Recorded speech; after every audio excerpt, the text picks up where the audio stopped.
Hi there, and thank you for joining us for more. I'm your host, Sheba Varghese. Our objective with the show is to encourage and invite you to realize more of yourself by showcasing other people's journey towards the same pursuit. More in this context is to be about a concept. It's a mindset, really. It's about the willingness to believe in who you are and have been designed to be. Therefore, the objective of this show is to assist you to increase your own self-awareness and be more intentional about how you channel it. Awareness is central to being intentional. We need to know what drives us, what makes us tick, what our deepest desires are. Without this awareness, life becomes much like playing blackjack, and we can only hope to be dealt a desirable hand. To help take away some of the guesswork associated with moving forward in our lives, today we're joined by Dr. Sherry Cooper, Executive Vice President and Global Economic Strategist with the BMO Financial Group and Chief Economist with BMO Capital Markets. Sherry has been referred to by Canada's national newspaper as the megawatt celebrity economist and has been repeatedly cited as one of the most influential women in Canada. Dr. Cooper has a master's and a doctorate in economics from the University of Pittsburgh and began her career at the Federal Reserve Board in Washington, D.C. Following her time there, she joined the Federal National Mortgage Association, also known as Fannie Mae, as Director of Financial Economics, and moved to Canada in 1983 to become the Chief Economist at Burns Fry. Sherry is Canada's leading economist, and in her most recent book, The New Retirement, she focuses on the personal impact of aging for boomers and their families. Based on her insights and understanding, Sherry explains and thereby invites exploration around what it will take to achieve a successful retirement when one remains active in both mind and body. So thank you so much for being with us today, Sherry. It's my pleasure, Sheba. Thank you. There's so many compelling facts in your book that we're going to kind of maybe just take some time to explore. And one of the ones that I'm going to start with is just according to your research and insights, you state that there's no really longer a typical retirement age. And obviously we have an aging population, and so that poses a lot of its own challenges and implications. But now most people think that finding their more is an optional thing. And according to your book, to the degree that we think it's optional is really going to impact the way our retirement plays out. And I'm curious about what's been the general response to some of those kinds of really bold assertions that you've made in your book. Can you share any of that with us? Well, people have been surprised. I certainly have heard a lot of comments about how this isn't a personal finance book, which is what they expected from an economist, and that indeed I think there are plenty of books out there about the financial planning aspects of thinking about retirement, and instead I think what happens too little is long-term planning around lifestyle and what you consider to be the ideal in what could be the last few decades of your life. More and more people recognize that we have grown in our lives, that we have pursued so many different avenues, that many of us have changed careers. We've not just raised children, but we've done many, many different things, and that there's no real reason to stop that pursuit simply because a day arrives when typically people retire. I don't think that will be the case any longer. In fact, particularly in Canada, where the baby boom generation is a huge percentage of the labor force, there will be enormous labor shortages, and most businesses and the public sector will encourage the boomers to stay on the job a lot longer.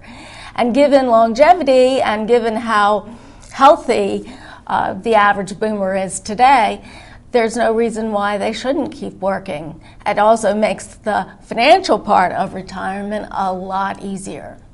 And okay, so that's one aspect of the retirement. That was, I love how you laid out in your book because it really shows people how it's quite natural to be where they're at. Because I'm sure a lot of people struggle with this, well, I'm supposed to be retiring. And you're kind of saying, well, that's not really going to happen in the traditional way. And now what you're doing is you're shedding light on a whole different side of the retirement equation. And one that begins far sooner than age 50 or even age 45, because firstly, it takes a lifetime to create the person that you are, and indeed, I had the opportunity to do a lot of research in what we call gerontology, the study of late life. And just as I've done throughout my life, I want to pursue it to the fullest, and I want to see, well, what does make the difference between those people who are happy and gratified and feeling good in their later years and those that are angry with the world and feeling very resentful. And it's quite interesting because the field of the study of later life has been around now for long enough that there's quite a rich body of analysis that truly does show that there are controllable factors that predict a happy, healthy longevity. Well, now because we are going to pause for a moment and take a short break, but we want you to know that when we're going to come back, we're going to get Sherry to go into a little bit more of that with us, so we're not left hanging. So please stay tuned and we'll be back. Thank you.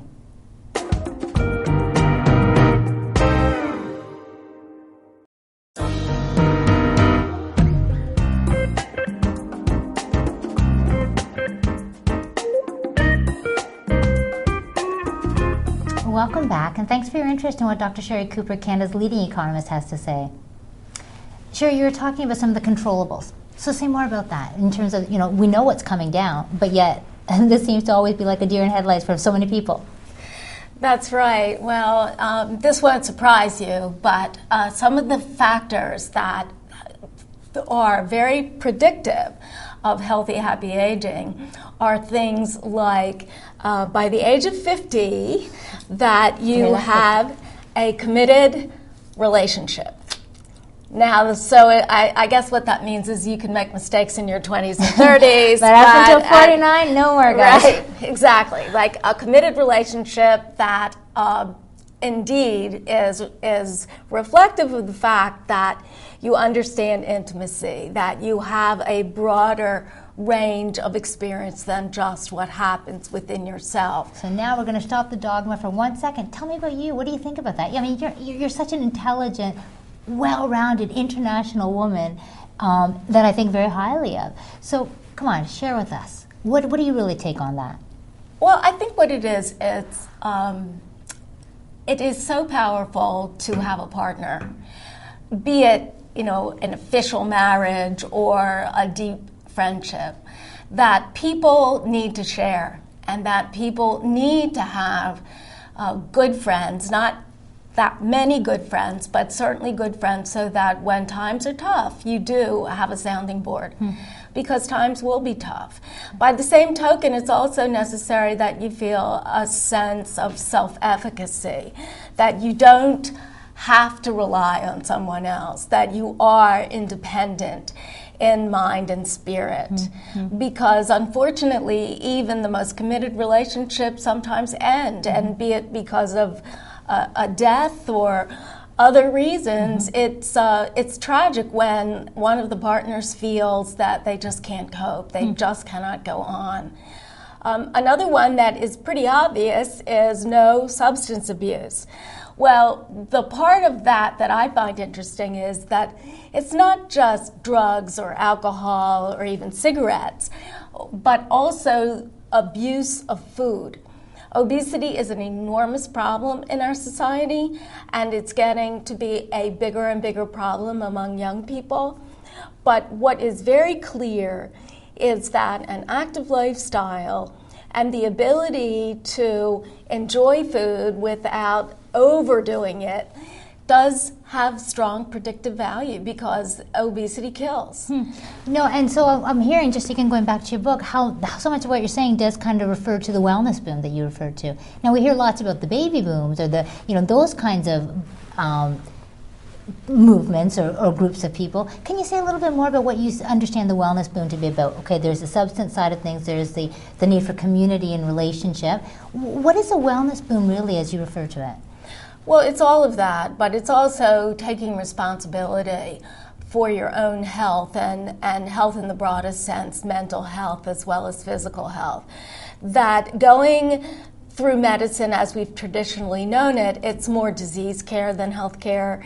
It's responding to symptoms, and often chronic symptoms. So when we talk about the wellness boom, sorry to interrupt, I know we have a limited amount of time. I want to talk about what the inner search on the wellness boom side is for you, because I know in your referring to the Nash and Howard book as well, that seems to be really where the thrust is at now. When one thinks of retirement preparation, sure, outside of the RSPs and the typical financial planning stuff, what do you why is the inner search so critical to this boom? Well, it has to do with mature coping skills. It's really quite interesting. It's a sense of the universe, what your place is in the universe, and the belief that you personally make a difference. So that you're not feeling that when it's raining on you, it's just raining. And two of the most important skills in this are to be able to take a bad break and recover, and even see the bright side of it, like turning lemons into lemonade. And the other is the ability to suppress your own desires at any point in time and feel gratified with the opportunity to make the adjustments necessary. But that doesn't even sound like any fun or realistic, right? I mean, because the inner search, outside of the objectivity of being able to look at, the sun that's falling, not on you, I mean, the rain that's falling, but not on you, I mean, that's kind of boring. It's not. It isn't, because let's face it, we're all going to go through disappointments and upsets and sometimes tragedy. And the fact is, the older you get, the greater the number of losses. And you need to be able to deal with those losses without just giving up. The other thing is that stiff upper lip. Sometimes you really do have to just make the best of a bad situation. Well, if the inner search is such an important one and something throughout that kind of shows up throughout your book, why is it, do you think, that people get to this retirement stage and age, but yet have so been able to not deal with it or address it or find out what makes them tick or what it is where they can drive their strength or what they can take comfort and pride in inside themselves? How does that happen if it's so critical? Well, I don't think it's just critical in retirement. It's critical all through your life. So I think our society just doesn't really address it. It's not something that, as a child, that we embed in our children, that most people indeed are busy doing the things they have to do to put food on the table and send their kids to school. And the sense of inner peace is something that we've lost along the way. Where do you get your inner peace from, Sherry? It's an evolving situation, I look for it in, I know things that I enjoy doing, and particularly when I'm feeling stressed. Personally, I love to read, and I can get lost in a book for hours and hours and hours. And for me, it puts my brain into those theta waves. It's almost like meditative. Sure. And so for me, that's my way to relax and even escape. For others, it's painting or singing or biking or hiking or whatever. But it is very important, particularly later in life, to be able to entertain yourself and to be comfortable on your own, as well as to seek a broader community. People need friends. Many men will remarry later in life very quickly. Because interestingly, it's the women that have created the social networks. And often it's the women that are in charge of the leisure time and getting together with others. Women are much better at making friends and broadening their horizons than men. And interestingly, more women will find themselves living by themselves at some point in their life, particularly late life, than men. Because they're more comfortable with who they are and they can be alone. And because they live longer. Well, you know what? Time for a short break here on More. Stay with us. We'll be right back with Sherry Cooper. Thank you.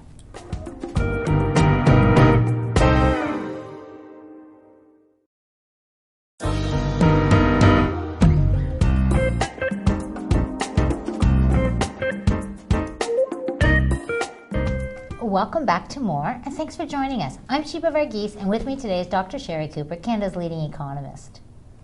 Sherry, as you remind us in the book, adjustment has always been a part of economic development. Can you make any direct links between the need for finding more and how this is going to impact our economy?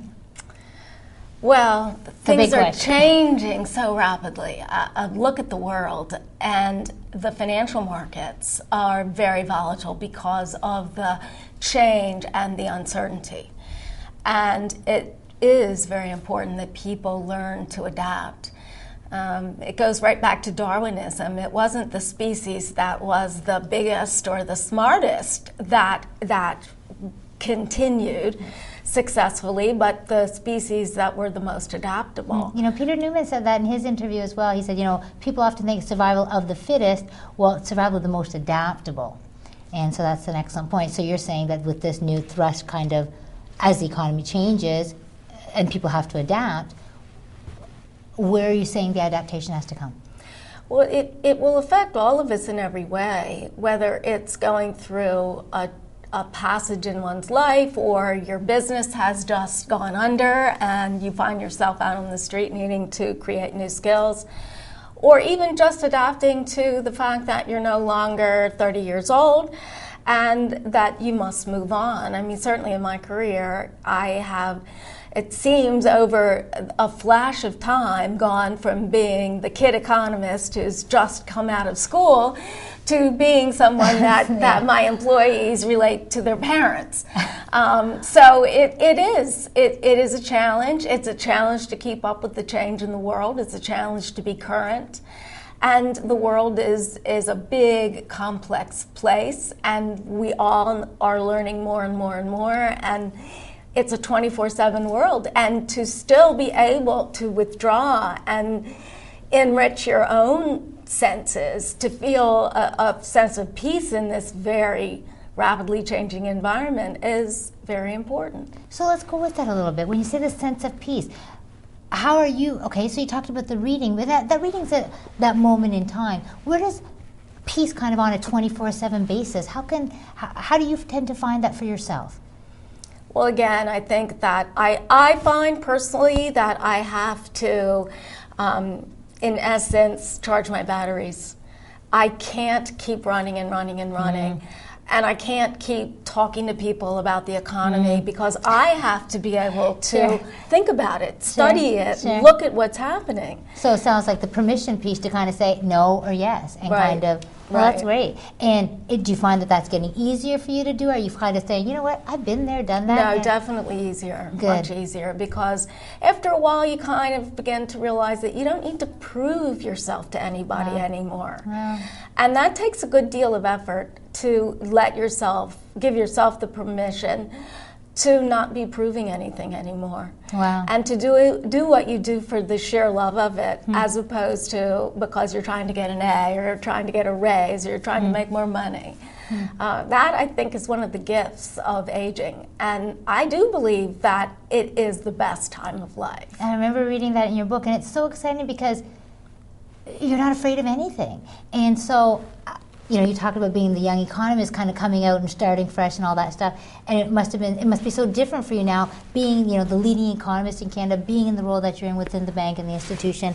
I mean, now you're at a luxurious place where you can kind of afford to say to yourself and for yourself, you know, nada, yes, you know, what am I going to do, what am I not going to do? You know, how did you get to that point?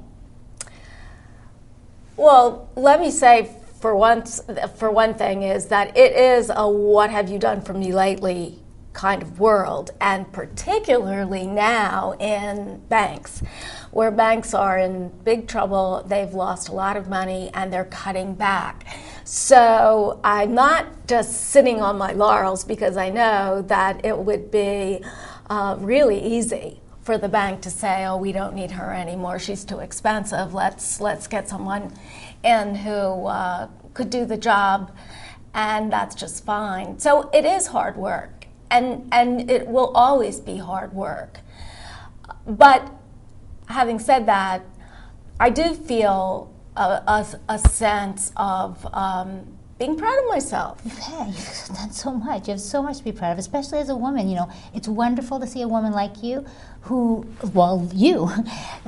has been strong enough to make it and to play in the big leagues and to play with the big boys and to also have a family and friendships, and I'm a mom. I'm very proud of my son. And a loving daughter, you know, and that's a really important thing too, because all these things are demands on your time, but yet you still manage to do that above everything else. Well, I think that if you're lucky, you come to realize what's really important in life. And for sure, I'll put aside work if someone I love needs me. And that'll happen. And it often happens more and more with our aging parents. And even with our children, they may be adults, but you know, they do need time and attention. And relationships. You know, you can only go so long being in a parallel universe before you grow apart if you don't take the time to be together. So all of those things I've learned, and I'm happy to say that I really love what I do, and I'm lucky that way. Mm-hmm. But believe me, there have been things, places, people that have caused me to feel very uncomfortable, and I've learned that the best thing to do is to move on, get rid of them. It's just not worth it. Mm-hmm. Now, there's so much in your life that you do. How much do you do for Sherry? Because that's really the more that we're talking about, because it's all got to start with us, right? And even retirement in your book, everything points to that. What is it you do, Sherry, for yourself outside of the reading? I mean, how do you make sure in your life and in your day that you're kind of where you want to be at as it relates to you? Well, firstly, I control my schedule. And I work very hard at making sure I'm not burning the candle at both ends, because I'm a morning person and I wake up, I get to work very early. It's very hard for me to be the after dinner speaker night after night. I also spend at least an hour a day in the gym. And I like that. Yes. I mean, for me, it's energizing, it's a stress release, and I'm probably the only person in the world that can manage to read on the Stairmaster. So I can actually combine my love of reading. I think you need to put that into anything that you have to say about yourself. That is something worthy to be known, that you have, on top of all the skills that you have and on top of all the things that you do, you can read on the Stairmaster. Right. It's very impressive, actually. And then I also make time at the end of the day to spend some time just decompressing. So I travel a lot on business, but even when I'm traveling, I also make sure that I'm not doing the late night cocktails at the same time as I'm doing the breakfast meeting, because I know that's just a limitation for me. I can't handle it. So the self-awareness has been pretty important for you, kind of just noticing as you go along what works and what doesn't. Right. Sherry, thank you so much for taking the time to be with us on our show today, sharing your own personal stories as well as your wonderful book. Having read Sherry's book, it is clear that in part that her more is around the willingness to consider the whole of her being. This book is about more than just retirement. It's about living.